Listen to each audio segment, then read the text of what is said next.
자, 월간의 소식을 빠르고 정확하게 전달해 드립니다. 11월 22일 월스트리트뷰 지금부터 시작하겠습니다. 저는 추동훈 뉴욕 특파원입니다. 자, 첫 번째 소식은 유럽발 코로나 공포로 주목받고 있는 스테이 앳 홈주에 대한 이야기입니다. 먼저 지난주 시황 마감 장을 한번 살펴보면은 나스닥은 상승 마감을 했는데 다우산업과 S&P 500이 하락 마감을 하면서 조금 불안한 모습이 계속 이어지는 분위기였습니다. 그 배경을 좀 살펴보면은 코로나 상황이 지금 계속 심각해지는 것이 문제인데요. 한국 역시 코로나 숫자가 계속 늘어나고 있어서 조금 불안감이 커지고 있는 걸로 알고 있는데 유럽이 현재 굉장히 크게 위기를 겪고 있다고 합니다. 이게 매일경제신문 기사인데요. 심상찮은 코로나 확산으로 WHO에서는 유럽에서만 3월까지 50만 명이 사망했다라는 발표도 했었습니다. 여기 밑에 그래프를 보시면 아시겠지만 미주와 유럽의 확산세가 굉장히 눈에 보이는 상황입니다. 그 눈으로 대충 봐도 이렇게 커지고 있죠. 네. 자, 오스트리아가 지금 코로나 락다운을 재개한다고 합니다. 자, 알파인 컨트리가 이제 goes back to 락다운을 다시 한다는 건데요. 이제 관광의 시절, 이제 새해가 다가오는 이 시점에서 다시 락다운을 재개할 만큼 상황이 좋지 않다라는 기사입니다. 밑에도 보시면 아시겠지만 오스트리아가 이제 완전한 락다운, 풀 락다운으로 간다라는 것이죠. 이게 왜 또 문제가 되는지를 살펴보면은 미국의 연관성도 있기 때문입니다. 왜 미국 주식에도 영향을 미치느냐면 미국은 11월 8일부터 완전히 백신을 접종한 사람을 대상으로 입국을 허용하는 정책을 시행 중입니다. 바이든 대통령이 지난 10월에 발표한 정책이고 11월 8일 불과 한 2주 전부터 시작이 된 건데 이게 어떤 뜻이 있냐면은 국경이 막혀있던 유럽에게 사실 개방의 손짓을 보낸 것이죠. 원래 유럽 같은 경우에는 미국에 오기가 상대적으로 더 까다로웠습니다. 반대로 한국 같은 경우에는 음성 확인서만 있으면 사실 미국을 올 수 있었는데 되려 백신을 완전히 맞아야만 올 수 있는 식으로 규정이 강화됐었습니다. 근데 반대로 유럽 같은 경우에는 그냥 오는 것 자체가 어려웠는데 백신만 완전히 접종을 했을 경우 미국을 11월 8일부터는 자유롭게 올 수 있게 규정을 완화를 한 거죠. 그러니까 미국 입장에서는 이제 유럽 관광객들도 받고 좀 더 국경의 자유를 확대시키려고 했었는데 최근에 심각해지고 있는 코로나 상황 때문에 괜히 문을 열었다라는 비판을 피할 수 없는 상황인 것이죠. 자, 유럽의 상황 악화로 결국에 미국도 난처해졌다라는 것이 그 이야기입니다. 자, 요게 그때 기사죠. 미국이 다시 열었다. 백신을 완전히 맞은 사람에게 국제적인 여행객들을 대상으로 말이죠. 이러한 배경 상황이 지난주에 불안함을 가지고 왔던 금요일 주식장에 대한 사전 배경 지식입니다. 자, 미국 주식 시장은 지난주 불안함을 노출했는데 다우존스과 S&P 500이 하락 마감을 했고 블루칩 시장, 오일 등에서도 부정영향을 미친 상황이라는 기사가 보도되고 있고요. 자, 대표적인 컨택주죠. 항공주주와 크루즈주 등이 부진을 했습니다. 컨택주주들이 코로나가 확산된다 하니 당연히 주가에 부정영향을 미친 것이죠. 그리고 앞으로 연휴 동안 날씨가 추워지면서 실내 활동이 늘어날 것이고 컨택이 많아질 거기 때문에 이로 인한 코로나 확산에 대한 우려도 지금 굉장히 많은 상황입니다. 지금 여기가 기사 내용에 이런 부분이 있죠. 밋 인도어 안에서 만나는 사람이 늘어나고 이제 공중 보건학적으로 겨울에 확대가 될 가능성이 많다라는 불안감이 커진다는 것이고요. 여기 보시면은 델타, 유나이티드 에어라인, 그리고 아메리칸 에어라인 등 항공주들이나 이런 카니발 같이 크루즈주들이 굉장히 잘 좋지 않았다라는 기사 보도 내용입니다. 실제로 주가를 살펴보면은 이제 델타 에어 같은 경우에도 지난주 주가가 하락을 했고요. 대표적인 크루즈선 회사인 카니발 같은 경우에도 주가가 부정적인 영향을 받았습니다.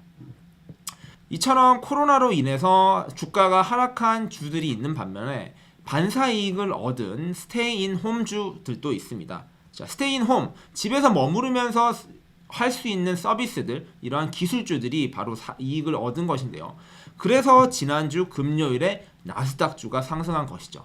자, 코로나 수혜주들 중에 요번에 사건, 요번에 유럽발 코로나 이슈로 인해서 장중엔 역대 최고가를 기록했던 주가들도 있습니다. 여기에 뭐 대표적으로 줌, 넷플릭스, 아마존, 애플 등이 이러한 스테인홈 주라고 불리는 주식들이죠. 주가를 한번 살펴보면은 먼저 애플을 볼게요. 애플은 지난주 금요일에 역대 최고가를 한번 찍었습니다. 이게 역대 최고가를 찍었다가 장 마감 역시 거의 역대 최고가로 마감을 했습니다. 이게 시가였고요. 이게 종가였으니까 결국에는 가장 높은 가격에 마감을 했습니다. 애플주는 지난주 금요일에 올랐고요. 네, 아마존 같은 경우에도 보시면 아시겠지만 19일날 장이 시작해서 계속 주가가 올라서 이때 또 사상 최고가를 기록을 했다가 마지막엔 좀 빠지면서 결국에는 하락 마감을 했습니다. 하지만 장 중에는 역대 최고가를 아마존도 기록을 했죠. 자, 이것처럼 현재 미국 주식에서는 인플레이션이나 이제 테이퍼링 등 대외 변수도 굉장히 중요하지만 코로나19의 재확산이 과연 주식시장에 어떻게 영향을 미칠 것인가, 이게 지금 지난주 말부터 이번 주까지 이어질 최대 변수가 될 것 같습니다. 이 부분을 좀 유념하시면서 투자 결정을 해야 되지 않을까라는 생각이 듭니다. 자, 두 번째 이야기해볼 이야기는 지금 사야 할 전기차 ETF 7선이라는 주제로 이야기를 해보겠습니다. 자, 지난주는 리비안이 몰고 온, 지난주에 가장 큰 이슈는 전기차였죠. 바로 리비안이 몰고 온 전기차 투자붐 이야기인데, 정확하게는 지지난주에 리비안이 상장을 했는데 5일 만에 무려 2배 가까이 올랐다가 계속 떨어지면서 화제가 됐습니다. 전기차 투자 너무 거품이다라는 이야기부터 저희가 다뤘었죠. 그래도 전기차에 미래가 있다라는 이야기까지 리비안이 이야기가 많았었는데, 왜 전기차 EV에 ETF 투자가 필요한가라는 이야기가 그래서 대두되고 있죠. 밑에 주식 같은 경우에는 루시드 주식입니다. 루시드 역시 리비안이 상승했을 때 같이 올랐다가 말도 안 되게 떨어졌다가 지금 다시 반등에 성공을 했는데, 이처럼 현재 전기차는 과도한 변동성으로 인해서 개별 기업 투자가 리스크가 너무 크다는 것이죠. 그래서 위험 분산을 하고 이게 개별 종목 투자를 할 게 아니라 전기차라는 산업에 투자하는 것이 어떠냐라는 것이 바로 ETF 투자를 해야 된다라는 것의 논리인 거죠. 자, ETF 투자 같은 경우에는 기업이 이제 투자사들이 운영하는 상품에다가 투자를 하면 그 상품에서 종목들을 분산 투자를 하는 방식의 간접 투자 상품이죠. 국내에서도 ETF 투자는 굉장히 활발하게 이루어지고 있습니다. 자이언트 TV에도 제가 다뤘던 ETF 컨텐츠가 있으니 한번 살펴봐 보시고요. 자, 그래서 그 기사가 있습니다. US 뉴스라는 기사가에서 제가 발췌를 한 것인데, 자, 미국 같은 경우에도 전기차 기업 상장이 매일 있는 게 아니죠. 리비안 같은 기업이 매일 상장하는 게 아니고요. 다각화된 투자 접근이 필요한 시점이다 라는 이야기가 나오고 있습니다. 자, 그 내용이 어딨죠? 여기죠. 다각화된 접근이 필요하다라는 이야기입니다. 자, 그래서 이 US 뉴스에서 7개의 이 전기차 ETF를 추천해주고 있는데, 그걸 제가 한번 소개해드리도록 하겠습니다. 자, 여기에서 제가 발췌한 거고요. 제가 선정을 했는 건 아님을 미리 한번 말씀드립니다. 자, US 뉴스에서 선정한 7대 ETF입니다. 아시는 것도 있으실 거고요. 모르시는 것도 있으실 건데 하나하나 간단하게 한번 정리를 해보겠습니다. 자, 이제 글로벌엑스는 이제 해외 투자하시는 분들이 많이 아실 텐데 미래에셋 자산운용과 함께 하고 있는 회사인 거죠. 자회사죠. 글로벌엑스가 운영하는 리튬 앤 배터리 테크놀로지 ETF입니다. 이게 첫 번째 소개한 ETF고요. 이 상품 같은 경우에는 자산 규모만 60억 달러로 EV 투자하고 있는 그 전기차에 투자하고 있는 ETF 중에 규모 1등 이제 ETF입니다. 그러니까 그만큼 상품 규모가 클수록 사실 투자에 대한 신뢰도는 높은데 그만큼 가장 큰 상품이라는 것이죠. 40개 기업 정도를 투자하고 있고요. 이제 리튬 기업의 1등 기업이라고 불리는 알베말, 그리고 테슬라 전기차 1등 기업이 이제 2대 투자사로 총 두 회사의 합이 16% 되고 있다고 합니다. 전기차에 대한 관심이 많다면 가장 먼저 봐야 될 이제 ETF 상품이다라는 것이라고 정리할 수 있을 것 같고요.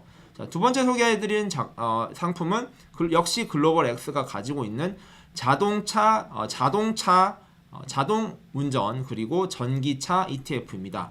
자, 이건 자산 규모는 10억 달러로 상대적으로 적은데 전기차 기업의 중심으로 투자를 합니다. 앞에 소개해드린 상품 같은 경우에는 리튬 기업, 배터리 기업을 좀 더 집중하고 있다면 전기 자동차 기업 그리고 기술 중심에 투자를 하고 있는 것이고요.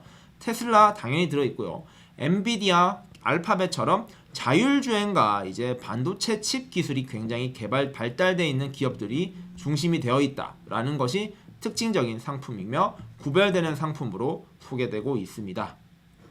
자, 세 번째 역시 아이쉐어라는 데서 하고 있는 상품이고요. 셀프 드라이빙, 자율 운전 그리고 기술 ETF입니다. 티커 넘버는 IDRV네요. 자, 자율주행차와 기술 기업에 투자를 하고 있고요. 대표적인 이제 칩 회사인 AMD가 1등으로 많이 있고요. 그 다음에 테슬라 그리고 GM과 도요타와 같은 전통적인 자동차 기업에 조금 더 집중되어 있습니다. 이 회사 같은 경우에는 사실 전기차에 현재 집중을 하고 있진 않지만 앞으로 그 투자를 늘려가겠다라고 하는 대표적인 기업이다 보니까 전반적인 산업군 확장에 기대가 큰 기업들이라고 볼 수 있겠네요. 자, 네 번째는 크레인셰어스의 이제 ETF입니다. 전기차와 미래 자동차, 미래 모빌리티 ETF인데요. 여기는 테슬라 비중이 7%로 가장 많습니다. 운영 규모는 좀 작지만 중국 배터리 업체 등이 포함되어 있어서 미국에 집중되어 있지는 않고요. 그리고 이 작은 ETF의 특징은 우주 기업 투자 비중이 높다는 것입니다. 이게 굉장히 특징적인 것이고요. 자, 다섯 번째로 소개시켜 드릴 ETF 상품은 스파이더, 역시 유명한 이제 운용사죠. 스파이더가 하고 있는 스마트 모빌리티 ETF입니다. 여기 같은 경우에는 스마트 교통과 같은 모빌리티 기술 투자를 집중하고 있다는 것이 특징입니다. 이제 교통이라든지 이런 핵심 기술들이 굉장히 중요하다 이런 말씀인 거죠. 그 중에서 재미있는 건 에이비스 같은 렌테커 기업이라든지 자동차 부품 기업 같이 소재 제품들에 대한 투자가 많다는 건데 그러한 주식들이 80개 가량 포함되어 있습니다. 뭐 이렇게 기술 중심으로 투자를 하고 싶다 그러한 측면에 있는 투자자라면은 한번 요 상품을 주목해 보는 것도 괜찮을 것 같습니다. 자, 여섯 번째는 앰플리파이의 리튬 앤 배터리 테크놀로지 ETF입니다. 첫 번째 소개해 드렸던 이제 뭐였죠? 글로벌 X의 리튬 앤 배터리와 좀 유사한데 그 규모는 사실 좀 적지만 이제 자동차 회사보다 리튬 기술 기업이 조금 더 많다라는 것이 특징이라고 합니다. 그리고 45% 정도가 중국 기업에 투자하는 글로벌 X의 리튬 앤 배터리 투자보다 30보다 적은 30%의 중국 기업 투자 비율이 있으니까 약간 중국 기업에 투자하는 것이 좀 불안하다. 이런 분들은 이 상품을 한번 주목해 볼 만하다라는 설명이네요. 마지막으로 소개해드리는 ETF는 아크 이노베이션 ETF입니다. 이제 아크 같은 경우에는 캐시우드가 이제 유명하죠. 돈나무 언니가 운영하고 있는 ETF 상품들이고요. 아크 이노베이션 ETF 같은 경우에는 그중 대표적인 상품입니다. 사실 이게 전기차 ETF라고 말하기는 좀 조심스러운데 어쨌든 혁신 기업에 투자한다 이런 것들이 이러한 넓게 보면은 전기차라는 혁신에도 투자한다라고 볼 수 있다라고 해석하는 것 같아요. 이 중에서 가장 높은 투자 회사가 바로 테슬라입니다. 아크 이노베이션 ETF에선 10%가 이 테슬라에 투자하고 있으니까 캐시우드의 테슬라 사랑을 잘 볼 수 있습니다. 그 외에도 원격 의료라든지 3D 렌더링 등 기술 기업들에 대한 투자가 많은데 이런 기술들이 사실 직접 전기차와 연관되진 않지만 이렇게 한번 넓게 혁신주 ETF에 투자해보는 것도 나쁘지 않을 것이다 라는 의견이네요. 자, 마지막으로 소개해드릴 소식은 이제 땡스기빙 위크에는 미국 증시 어떻게 될까라는 주제입니다. 자, 이제 다가오는 주가 이번 주가 바로 땡스기빙 데이, 즉 추수 한국말로 하면은 추수감사절이 있는 이제 큰 명절입니다. 목요일과 금요일이 대부분 연휴이고요. 미국 증시 어떻게 되는지 일정부터 한번 볼게요. 자, 현지 시간으로 목요일 26일 땡스기빙 데이는 미 증시가 휴장합니다. 그리고 이 길인 금요일에는 오후 1시에 장이 마감합니다. 조기 마감을 하죠. 그러나 대부분의 사람들은 아마 목, 금에 연휴를 붙여서 여행을 다니거나 이동을 많이 한다고 해요. 자, 이러한 땡스기빙 위크 주식은 어떻게 될지 좀 궁금하시죠? 저도 그래서 한번 찾아봤는데 이런 거를 분석해 놓은 또 투자사가 있더라고요. 비스포크 인베스트먼트 그룹에서 분석을 한 것인데, 자, 요 자료를 보시면 됩니다. 자, 1945년 이후부터의 자료들과 최근 20년의 자료를 분석을 했는데, 45년 이후에 1945년 이후를 보시면은 월요일, 이 추수감사절이 있는 월요일에는 마이너스가 됐고, 그 나머지 일은 다 상승을 했다는 거예요.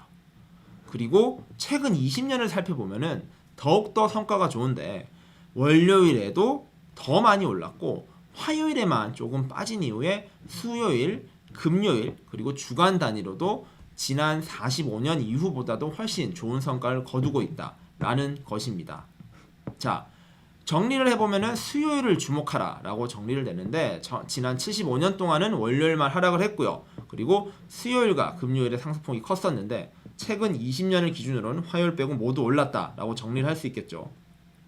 이 주간 상승률도 0.87%다 달하니까, 지난주에 미국 주식으로 약간 좀 타격을 입었던 분들이 추수감사절이 오는 것을 한번 기대해 봐도 될 것 같다라는 정리 소식입니다. 과연 이번 주는 어떻게 될지 좀 궁금을 한데요. 자, 그러면은 상승만 할 것인가, 변수는 없나 한번 살펴보겠습니다. 자, 그러면 이렇게 좋은 걸로 기대되는 미국 증시장이 변수는 없는가요? 한번 살펴보면은 한 가지가 있습니다. 바로 변수는 연방준비제도 페드의 의장 교체 여부입니다.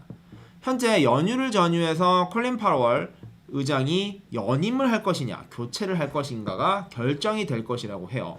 지금 이게 사실 좀 미뤄지고 있는데, 자꾸 미뤄지다 보니까 연임을 하지 않을 것 같다라는 분위기가 좀 나오고 있습니다.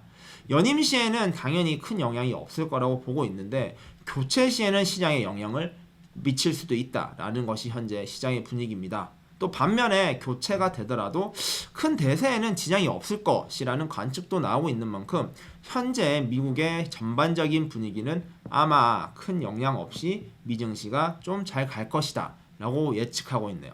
한 일주일이 지난 다음에 실제로 시장의 전망대로 땡스기빙 위크에 주가가 잘 올랐는지 한번 정리해 보도록 하겠습니다. 자, 마지막으로 차주 주요 일정을 살펴보겠습니다. 땡스기빙 위크고요. 아까 말씀드린 대로 목요일과 금요일에는 이렇게 추수감사절로 인해서 휴장을 하고, 이 금요일에는 1시 조기 마감한다는 거 조금 알고 계시면 될 것 같고요. 월요일엔 10월 기존주택 판매지수가 발표되고요. 24일에는 신규 실업수당 청구 건수가 나옵니다. 그리고 24일 같은 날에는 개인소비 지출 물가가 발표되기 때문에 최근 문제가 되고 있는 물가가 어떻게 되고 있는지 굉장히 주목해 볼 만 할 것 같습니다. 자, 지금까지 준비한 소식 다 정리해 드렸고요. 이번 한 주도 활기차고 따뜻하게 보내시길 바랍니다. 궁금한 점은 언제나 댓글 또는 이메일로 문의 주시면 친절하게 답변 드리도록 하겠습니다. 그럼 이상 마치도록 하겠습니다. 감사합니다.